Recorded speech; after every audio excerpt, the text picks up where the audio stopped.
Guys, ngayon ay samahan ninyo ako sa ating paglalakbay at pupuntahan natin ang Cave Church dito sa Cairo, Egypt. Ito ay isa sa pinupuntahan ng mga turista, lalo na ang mga This Kristyano. is Sam'an, Simon Shesh.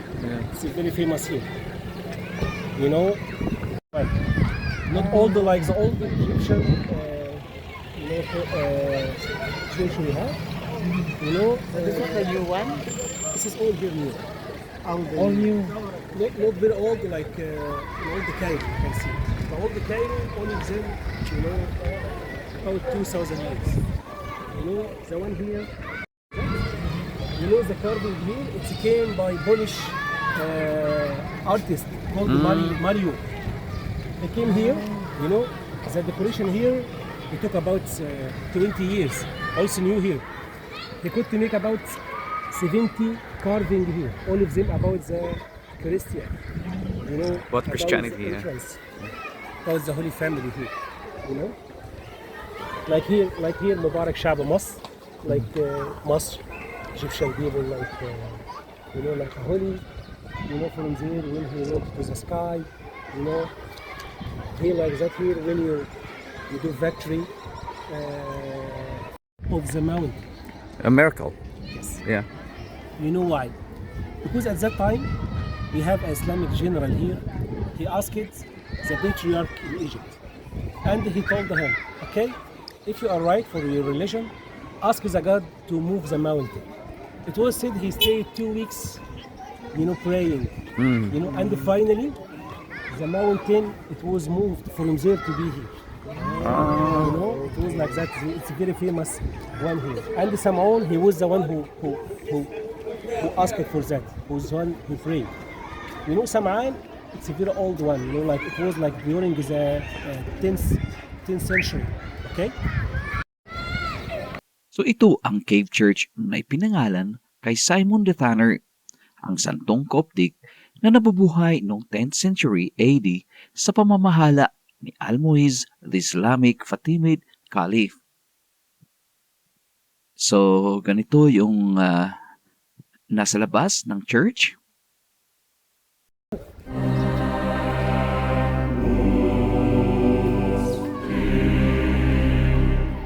The mountain?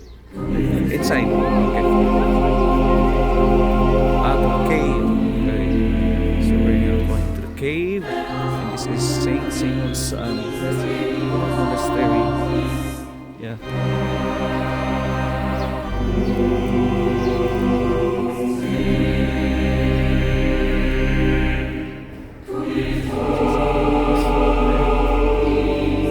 Yeah.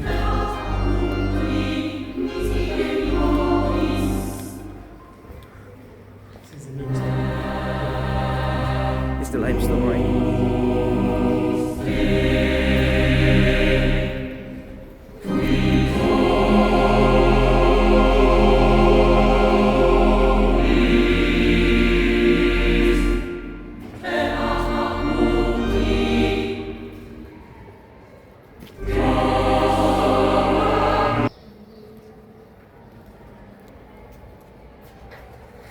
So, ang laki talaga ng iyungib na ito.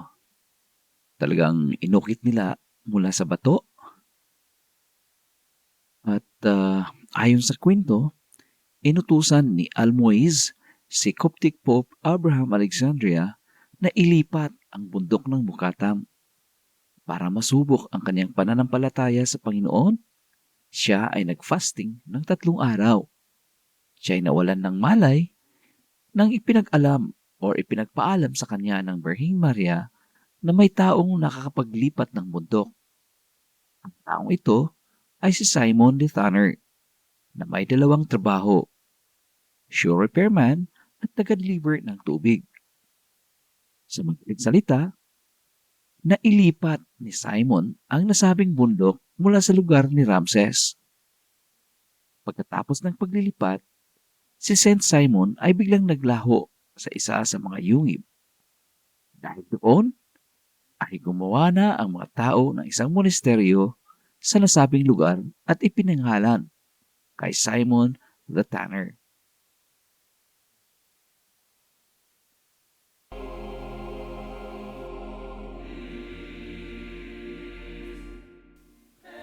Ang nasabing monasteryo ay matatagpuan sa tuktok ng bundok ng Mukattam, isang lugar na tinatawag na Sabalin City o kaya'y the City of Garbage. Ang nasabing simbahan ay isang tunay na piraso ng sining or obra maestra na nagtataglay ng mga kahangahang mga estatwa ni na Mary Magdalene at Birheng Maria. May mga carvings din tungkol sa resurrection of Lazarus, birth of Jesus Christ at mga biblical verses na nakaukit sa mga pader ng simbahan. Sabing simbahan ay isa sa napakalaking simbahan sa Egypt, sa gitnang silangan at kahit sa buong mundo. May seating capacity ito na 20,000.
Natin. Sabi ng aming tour guide, dito raw ay ang capacity raw nito ay mga 20,000. So ngayon tayo pabalik at ito yung daanan, yung lagusan sa cave na to. So ito yung inuulit natin, ito yung sinasabi ng Saint Simon Church.